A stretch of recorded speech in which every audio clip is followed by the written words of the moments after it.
안녕하세요. 사연을 부탁해입니다. 오늘의 사연을 소개하겠습니다. 저는 저희 시어머니와 형님의 이야기를 할까 합니다.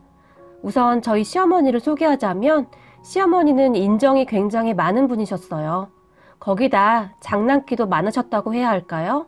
아무튼 인정 많고 그리고 어른한테 이런 말을 해도 되나 싶지만 약간은 귀여운 면도 있는 그런 분이셨어요. 시어머니는 한 2년 전쯤에 돌아가셨지만 저는 시어머니를 생각하면 아직도 마음이 따뜻해지면서 그리운 마음에 눈물이 나기도 한답니다. 하지만 저희 형님은 그런 시어머니와는 정반대의 사람이었는데요. 형님은 돈 욕심이 굉장히 많았어요. 정말이지 돈 앞에서는 형제도 가족도 없는 그런 사람이었어요. 그러한 성격 때문에 형님 친정 가족들하고도 담을 쌓고 산다고 들었거든요. 아무튼 형님에게서는 인정머리라는 것을 찾아볼래야 찾아볼 수도 없는 그런 사람이었어요.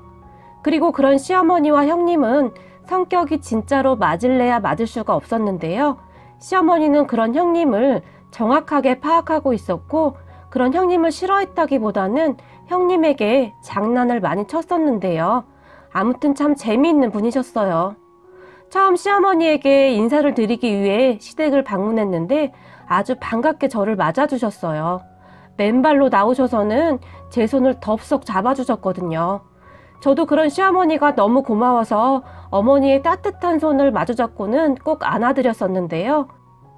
저도 그때 처음 뵙는 자리인데 어떻게 그런 행동을 한 것인지 잘 모르겠네요. 하지만 처음 뵙는 시어머니에게서 저희 친정엄마 같은 그런 느낌을 받았던 것 같기도 해요.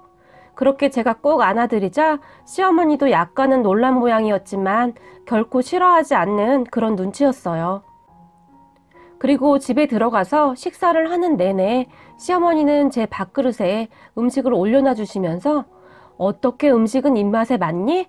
내가 오랜만에 솜씨를 부려본다고 부려봤는데 음식이 입맛에 맞을런지 모르겠다 라며 조심스럽게 물어봤어요. 저는 그런 시어머니에게 어머님 정말 맛있어요. 이렇게 많은 음식을 혼자 준비하신 거예요? 너무 고생하신 것 같아서 제가 죄송하네요. 근데 너무 맛있어요. 라며 제가 진심을 담아 말을 했어요. 그 말은 정말 진심이었거든요. 시어머니의 음식 솜씨는 정말 좋았는데요. 어디 하나 맛이 없는 음식이 없었어요. 그렇게 저는 첫 시어머니와의 인사에서 밥을 2공기나 먹는 정말 엽기적인 모습을 보였지만 시어머니는 그런 저를 정말이지 사랑스러운 눈으로 바라봐 주셨어요. 어쩌면 이렇게 밥을 복스럽게 먹을까나? 어쩜 이래도 이쁠까나? 라고 말을 해주셨거든요. 그 뒤에도 시어머니는 밥을 맛나게 먹는 저를 아주 예쁘게 바라봐 주셨는데요. 한참 나중에 형님 부부를 만나 뵙고는 시어머니가 그동안 왜 그랬는지 알 수 있게 되었어요. 우선 형님은 굉장히 까탈스러운 편이기도 했는데요. 시어머니가 해주신 음식에 일체 손을 대지 않았어요. 어쩔 수 없이 시댁에서 밥을 먹을 때도 형님은 마치 밥알을 새는 것 같이 깨작깨작 밥을 먹었었는데요. 반찬에는 거짐 손도 안 댔다고 보시면 될 것 같네요. 하지만 저는 시어머니가 준비해 주신 음식을 듬뿍듬뿍 먹었었는데요. 시어머니의 음식 중에 해물찜은 정말이지 이 세상 음식이 아닌 것처럼 맛이 있었어요. 그런 시어머니의 해물찜을 제가 정말 좋아했었는데요.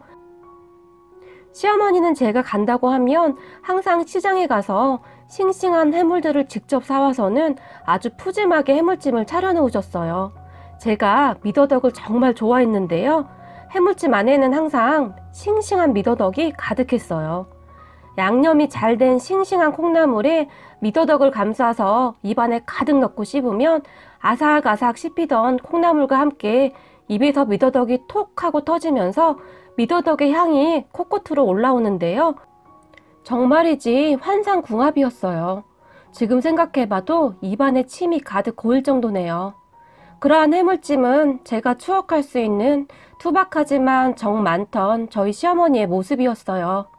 아, 우리 어머님 너무 보고 싶네요. 저는 그렇게 해물찜을 정신없이 먹곤 했었는데요.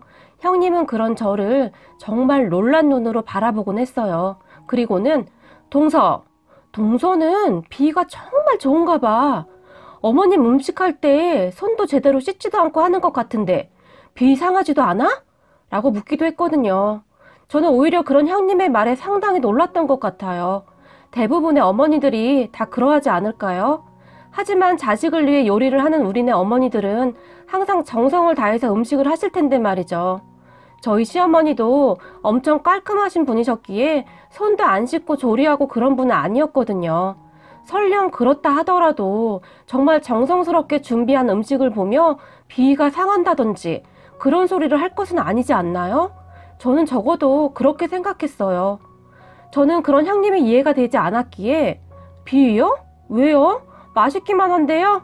형님도 한번 드셔보세요. 정말 환상적인 맛이에요. 이 해물찜도 제가 어머님께 졸라서 해주신 건데요. 라고 말을 하며 젓가락으로 커다란 미더덕을 하나 집어서는 형님에게 내밀었는데요. 형님은 엄마 동서 이게 지금 뭐 하는 짓이야? 라며 정색을 하더니 제 손을 툭 하고 쳐버렸어요. 그렇게 미더덕이 떼굴떼굴 굴러서 바닥으로 떨어졌는데 시어머니가 그런 형님과 저를 바라보시면서 음식이 안 맞으면 절대 못 먹는 것이야. 안 그렇냐 큰애야? 그러니 억지로 안 먹어도 된다. 라고 말을 하고는 떨어진 미더덕을 주우셨어요. 그랬는데요. 형님은 그런 시어머니의 마음을 아는지 모르는지 그러니까요 어머님 정말 입맛에 안 맞는 음식을 억지로 먹는 건 참 곤욕이에요. 그러니까 우리 앞으로는 그냥 외식해요 외식 이러면서 신나서 말을 했어요. 하지만 저는 힘들게 음식을 한 시어머니에게 괜시레 미안한 마음이 들었어요. 어머님 해물찜이 진짜 너무너무 맛있어요. 도대체 어떻게 이런 맛을 내시는 거예요? 라고 말을 했는데요. 그러면 저의 그런 모습에 시어머니는 다시 밝은 표정이 되시곤 했는데요. 그래도 우리 작은애 입맛에 맞다니 얼마나 다행이니? 내가 이 맛의 음식을 한다 라고 말을 하며 활짝 웃곤 했어요. 형님은 그런 저를 유난히도 미워했었는데요. 어쩌다 둘만 있게 되면 어김없이 저를 갈궈댔어요. 동서는 진짜 아부 하나는 진짜 끝내주기 잘하네. 아주 타고난 것 같아. 아마도 전생에 넷이었나 보다. 라고 말을 하기도 했으니까요. 하지만 형님과 다툼이 있어봤자 시어머니 마음만 상할 것이 뻔하니까 저는 항상 그냥 웃어 넘기고는 했어요. 그러게요. 타고났나 봐요. 라고 말을 하면서 말이죠. 그랬는데 그런 형님에게는 조금 이상한 부분이 있었는데요. 시어머니와 그렇게 맞지 않는다고 하면서 시댁에는 꼬박꼬박 찾아왔어요. 저는 그 이유를 한참 나중에야 알게 되었는데요. 알고 보니 시어머니에게 재산이 좀 많이 있다는 소리를 들었다고 했어요. 시아버님이 돌아가시면서 받은 보험금이랑 뭐 이것저것들이 많다고요. 저는 그 사실도 형님에게 들었었는데요. 어느 날 시어머님 댁에 형님과 저 둘만 있게 되었는데요. 갑자기 형님이 제 손을 잡고는 시어머니가 잠을 자던 방으로 들어갔어요. 평소에 저를 엄청 싫어하던 형님이 갑자기 제 손을 덥석 잡아서 제가 조금 놀라 있었는데 형님은 그러한 것은 전혀 상관도 하지 않고는 동서, 저기 서랍장 보이지? 열쇠 채워진 서랍장 말이야. 라고 물었어요. 저는 그렇게 형님이 가리키는 곳을 보았는데요. 정말로 서랍장에 열쇠가 채워져 있었어요. 저는 형님이 말하기 전까지는 전혀 모르고 있었던 것이라 그냥 뭐 중요한 물건이 있나 보다 그 정도로만 생각을 하고 말았는데요. 그랬는데 형님이 갑자기 호들갑을 떨면서 동서, 저기에 어머님 통장이 엄청 많던데 혹시 본 적 있어? 라고 다시 물었어요. 하지만 저는 금시초문이었기에 통장이요? 아니요, 한 번도 본 적이 없는데요? 라고 귀찮다는 듯이 말을 했어요. 저는 도대체 이해가 안 되었거든요. 그 서랍장 안에 있는 통장에 대해 형님이 왜 그렇게 관심을 갖는지 말입니다. 형님은 그런 저에게 가만히 보니까 동서 어머님이랑 많이 친해졌던데 정말 몰라?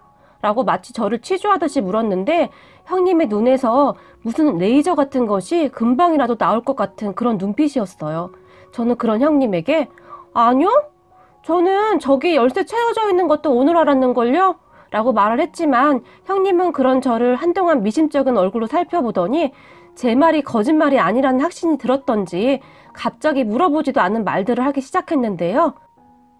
어머니가 맨날 방에서 서랍장 열어보면서 통장 금액을 확인하다가 우리가 들어오면 후다닥 놓고는 닫아버리더라고. 내가 잠깐 봤는데 통장이 한두 개가 아니었어. 엄청 부자가 맞긴 한 것 같아. 그리고 가끔 오시는 이모님 말이 그 통장에 돈이 어마어마하대. 근데 동서도 알다시피 어머님이 워낙 알뜰하신 분이라 나중에 돌아가시면 그 돈을 누구한테 주겠어? 아무래도 우리가 이 집의 맞이인데 우리한테 주겠지? 라고 말을 했어요. 저는 그런 형님의 말에 아, 네, 그러겠네요. 라고 말을 했을 뿐이고요. 형님은 그러니까 동서가 아무리 그렇게 어머님한테 잘 보이려고 노력해도 어린 반푼어치도 없다고. 어머님이 동서 예뻐하는 척 하지만 아무리 그래도 장남인 우리가 우선인 거지. 봐봐. 지금 저기에 통장 있던 사실도 나만 알고 있었잖아? 어머님이 나 보란 듯이 그렇게 행동하시는 거야. 나중에 여기 통장 있으니까 잘 알고 있어라. 뭐 그런 거겠지? 라며 확신을 가지고 말을 했어요. 제가 보기에 형님은 제가 통장의 비밀을 몰랐던 것에 대해 희열 같은 것을 느끼고 있는 것처럼 보였어요. 그리고 형님은 그 재산은 받아야 했으니 어떻게든 잘 보이려고 따내는 노력을 했던 것이고요.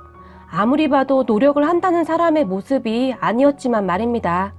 아무튼 형님은 꼬박꼬박 시어머니에게 찾아가기도 했고 나름 노력을 하긴 했지만 그 서랍안 통장에 돈이 얼마가 들어있는지는 잘 모르는 것 같았어요. 저는 전혀 관심이 없었으니 아무런 상관도 하지 않았고요. 그런데 말이죠. 어느 날 갑자기 저희 친정엄마가 쓰러지신 거예요. 뇌출혈이라고 해서 급히 수술을 했는데 저희 친정 형편이 그리 넉넉하지는 않았던지라 제가 얼마라도 보태야겠구나 하고 걱정만 하고 있었어요. 다행히 수술은 잘 되었다고 해서 안심은 되었지만 저도 주부이다 보니 남편에게 어떻게 말을 해야 하나 고민만 하고 있었는데요. 그러던 찰나에 시어머니한테 전화가 왔어요. 잠깐 들르라고요. 평소에는 먼저 오라는 말도 잘 안 하시던 분이셔서 무슨 일이 있나 싶어서 급히 찾아갔어요. 사실 그때는 저도 조금 짜증이 나 있기도 했었는데요. 아무래도 엄마 문제 때문에 예민해져 있었던 것 같아요. 시댁과는 1시간 정도 떨어져 있었기에 서둘러서 찾아갔는데요. 시어머니는 제 얼굴을 보자마자 아이고 세상에나 그새 얼굴이 반쪽이 되었구나. 네가 마음고생이 많구나 그래. 라며 눈물까지 글썽이면서 말을 했어요. 그런 시어머니의 얼굴을 보니 오는 내내 짜증을 냈던 제 마음이 그렇게 부끄러울 수가 없더라고요. 그리고 제가 눈물을 펑펑 쏟아냈는데요. 시어머니가 그런 저를 가만히 안아주었어요. 그리고는 급히 얼른 나랑 어디 좀 가자 라며 제 손을 잡아 끌었어요. 저는 그렇게 영문도 모른 채 시어머니를 따라갔어요. 그랬는데 말입니다. 저희 시어머니가 저를 이끌고 간 곳은 은행이었어요. 은행에 들어간 시어머니는 통장과 도장을 꺼내면서 은행 직원에게 여기 있는 돈 좀 다 꺼내주시오 라고 말을 했어요. 저는 그때까지도 시어머니의 행동이 이해가 되지 않아 그저 멍이 바라만 보고 있었는데요. 은행 직원에게 돈을 건네받은 시어머니는 이거 얼마 안 되는 돈인데 안 사둔 병원비에 보태거라. 내가 병문안을 가야 하는데 늙은이가 가봐야 뭐 도움도 안 될 것 같고 지금 수술하고 누워있는 양반 정신만 사납지 않겠냐? 그러니 이 돈으로 병원비 보태거라 라며 제 손에 이제 갓 찾은 돈을 쥐어주었어요. 그런 시어머니의 마음이 너무 고마워서 제가 다시 눈물을 펑펑 흘렸는데요. 아니 얘가 남사스럽게 왜 이렇게 울어? 그리고 너희 친정에서 제일 큰 맞이인데 이렇게 약해 빠져서야 되겠니? 부모가 나이 들면 자식이 부모를 챙겨야 하는 것이다. 그러니까 네가 마음을 굳게 먹어야 한다. 알겠냐? 라며 말을 했어요. 하지만 저는 어머님 괜찮아요. 그리고 이 돈은 너무 많아요. 이거 반만 있어도 될 것 같은데 그럼 제가 딱 반만 가지고 갈게요. 라고 말을 했는데요. 야가 이렇게 철이 없어. 지금 수술비만 있으면 되는 줄 알아? 재활치료인가 뭔가도 해야 할 것이고 음식도 신경 써야 하는데 앞으로 돈 들어갈 일이 태산이야 이거사. 그러니까 네 남편한테도 아무 말 하지 말고 그냥 필요할 때마다 여기서 꺼냈어. 알겠냐? 그리고 너 철없이 가서 사돈한테 내가 돈 줬다고 하기만 해. 그럼 사돈 맨 불편하니까 절대 말하지 말고 라고 협박 아닌 협박까지 하시면서 따뜻하게 웃어주셨어요. 세상에 이런 시어머니가 어디 있을까요? 저는 그렇게 어머님이 주신 돈을 가방에 소중히 넣고는 돌아가기 위해 차에 올라탔는데요. 시어머니가 그런 저에게 한마디를 더 했어요. 그리고 말이다. 아까도 말했듯이 내가 돈 준 건 절대 아무한테도 말하면 안 된다. 내가 너를 여기까지 불러서 돈을 준 이유도 그것이야. 특히 너희 형님 귀에 절대 들어가면 안 돼. 알겠냐? 약속해라. 라며 신신당부를 했어요. 그런 시어머니의 말에 문득 전에 형님이 했던 말이 생각이 났어요. 자물쇠가 채워져 있던 그 서랍장 말입니다. 그 서랍장 안에 있던 통장 하나가 그날 사용이 되어졌다는 생각을 잠깐 했어요. 하지만 그 뒤에 저는 그 서랍장은 다시 까마득히 잊어버리게 되었고 친정엄마의 일이 있은 뒤로 시어머니와 비밀까지 공유하게 되었으니 더욱 돈독해질 수밖에 없었는데요. 가끔 형님은 그런 저를 질투도 했어요. 아니죠. 질투가 아니라 혹시라도 어머님의 재산이 저에게 오게 될까봐 노심초사하고 있었던 것이겠죠. 어느 날 형님은 동서, 그 뒤로 어머님이 통장 얘기 안 했지? 도대체 통장에 얼마가 들어있을까? 라고 지나가는 듯이 말을 했어요. 저는 글쎄요. 형님도 알다시피 저한테는 일체 그런 말을 안 하셔서요. 라고 형님에게 말을 했는데요. 사실 조금 찔리는 부분이 없지 않아 있었어요. 하지만 형님은 그런 저를 약간은 무시한 채 별다른 의심도 하지 않고 노인네가 아주 보통 내기가 아니야. 이쯤 하면 말해줄 만도 한데 어쩜 저렇게 꽁꽁 숨겨두고 한마디를 안 하냐? 장남인 우리 남편한테도 절대 말을 안 한다잖아? 라고 투덜거렸어요. 저는 그런 형님이 그저 한심스러웠는데요. 도대체 어떤 생각으로 살면 이토록 말을 할 수가 있을까요? 그리고 그냥 가만히 듣고 있던 저에게 형님은 한마디를 더 했는데요. 그래봤자 죽으면 다 우리 줄 건데 쓸데없이 뭔 욕심이 저리도 많은지 말이야. 살 날이 얼마나 남았다고? 라고 말을 했어요. 그리고 저는 그런 형님이 정말 무섭기까지 했어요. 아니 어떻게 돌아가실 거라는 말을 그렇게 아무렇지도 않게 할 수가 있나요? 친정엄마가 사경을 헤맬 때 엄청 충격을 받았던지라 저는 그런 형님의 말이 더욱 무섭게 다가왔던 것 같아요. 저는 친정 부모님뿐만 아니라 시어머님이 돌아가실 것이라는 생각을 해보지 않았었거든요. 그런데 아마도 시어머니는 그런 형님의 마음을 꿰뚫어 보고 있었던 것 같아요. 그리고 시어머니는 참 많이 준비를 했던 것 같은데요. 지금 생각해봐도 그저 웃음만 나올 뿐입니다. 시어머니는 저를 자주 시댁으로 불렀어요. 항상 저 혼자만 불렀는데요. 어느 날은 음식을 맛있게 먹고 난 뒤에 저에게 순금 한 덩이를 주었어요. 제가 그런 시어머니를 보며 깜짝 놀라서 어머니 이게 뭐예요? 라고 물어보면 네가 그동안 음식을 맛있게 먹어줘서 내가 주는 선물이다 라면서 건네주었는데요. 어머님 그때 저희 엄마 수술비만으로도 충분했어요. 제가 애 좀 키워놓고 돈 벌기 시작하면 어머니 호강시켜 드릴게요 라고 말하며 거절을 했는데요. 이거 네가 잘 보관하고 있거라. 집에 도둑이 들어서 말이다 라고 말을 하며 저에게 주고는 했어요. 어머니가 하도 고집을 피우셔서 그럼 제가 잘 보관하고 있을 테니까 걱정 마세요 라고 말을 하며 받았고요. 그리고 저는 어머니가 주시는 것들을 잘 보관해 두었어요. 왜냐하면 시어머니는 그 뒤로도 이것저것 많이 챙겨주셨거든요. 하지만 어리숙한 저는 시어머니의 마음을 제대로 읽지도 못한 채 그냥 잘 보관을 해두기에 바빴는데요. 어느 날은 금반지를 주기도 했고 또 어느 날은 금목걸이를 주기도 했고 또 어느 날은 현금을 주기도 했어요. 꽤 큰 돈이어서 그냥 잘 보관만 해둔 채 절대 손도 대지 않고 그렇게 있었어요. 저는 그게 절대 제 돈이라고 생각을 하지 않았거든요. 그랬는데 어느 날 시어머니가 많이 아프셨고 병원에 있는 날이 많아졌는데요. 그런 시어머니 병간호 때문에 잠깐씩 하던 아르바이트도 그만두고 병간호를 했어요. 시어머니는 제가 없으면 밥도 잘 안 드시고 계속 저를 찾았거든요. 그러다 어느 날 병간호를 하는 도중 시어머니의 손톱과 발톱이 너무 길어져 있길래 손톱을 깎아드리고 있었는데요. 시어머니가 저에게 나지막한 목소리로 얘야, 그때 내가 준 것들은 다 잘 가지고 있지? 라고 물었어요.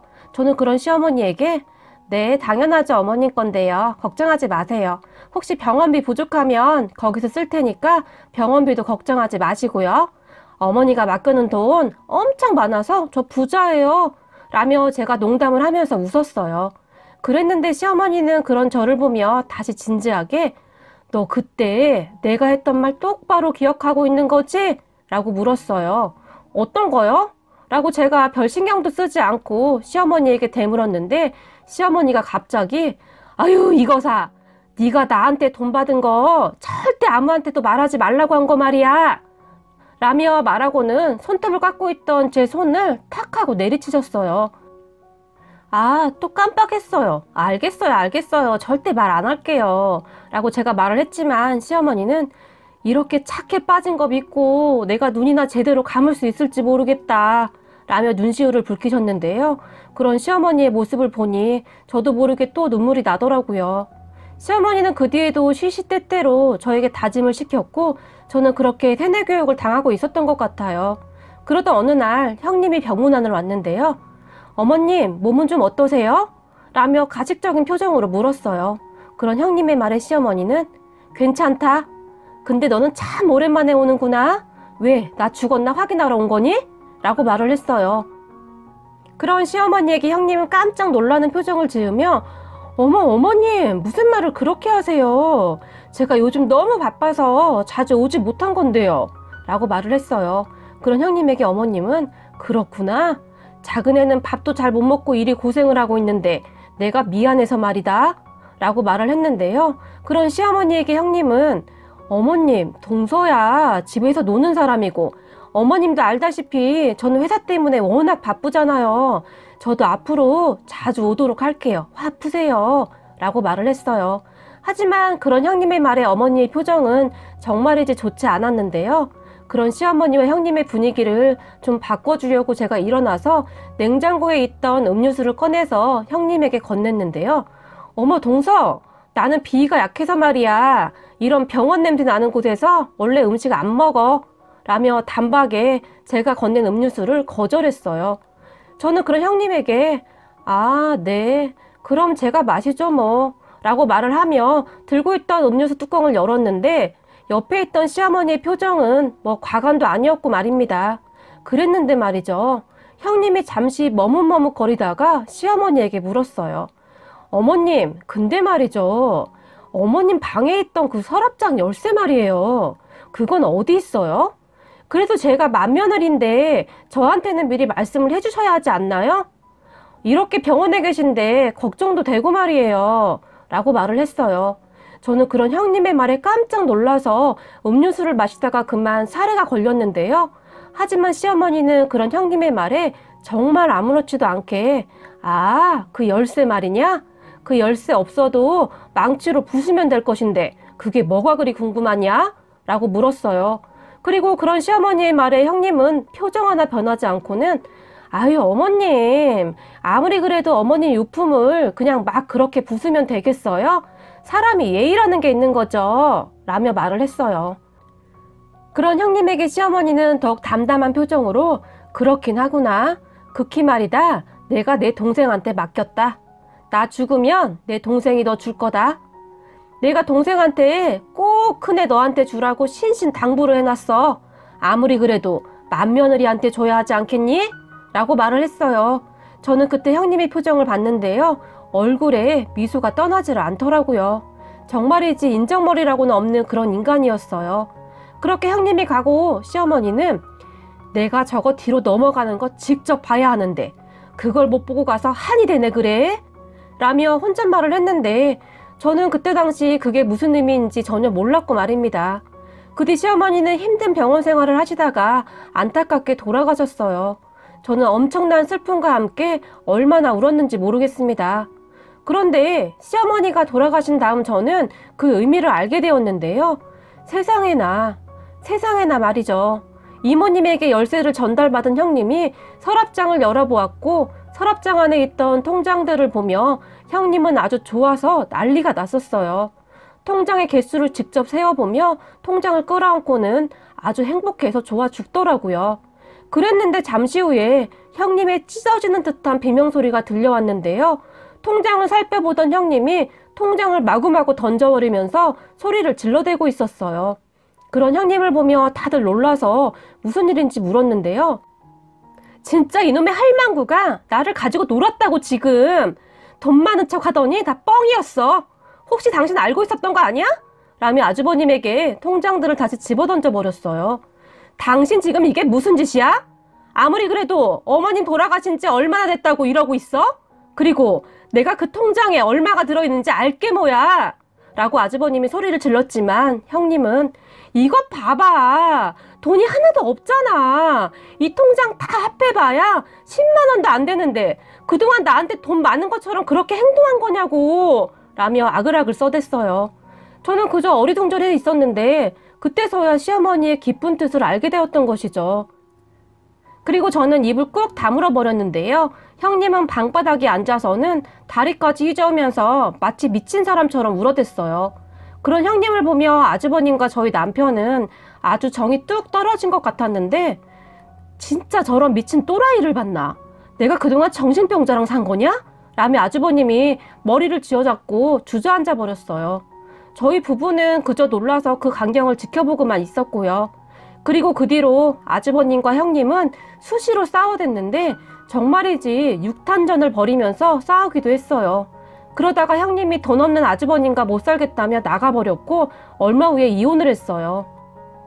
저는 무슨 이런 일이 있나 그저 한동안 넋을 놓고 있었는데요. 그제서야 시어머니의 깊은 뜻을 다시 한번 알 수가 있었답니다. 시어머니는 이렇게 되리라고 미리 짐작을 하고 있었던 것일까요? 그러던 어느 날 저는 저희 남편과 아주버님을 같이 불렀어요. 그리고는 시어머니가 주신 금덩이들과 돈을 보여주며 그동안 있었던 일을 다 이야기했는데요. 저희 남편과 아주버님이 가슴을 치며 울어댔어요. 그리고 시어머님이 주신 것들을 아주버님과 정확하게 나눠 가졌는데요. 아주버님은 한사코 괜찮다고 했지만 혼자서 애들도 키워야 하니 받으라고 하면서 똑같이 나눠 가졌답니다. 적은 돈도 아니었기에 제가 혼자 다 챙길 깜냥도 안 되었고요. 아마도 시어머니는 이러한 저의 마음도 꿰뚫고 있었던 것이었겠죠?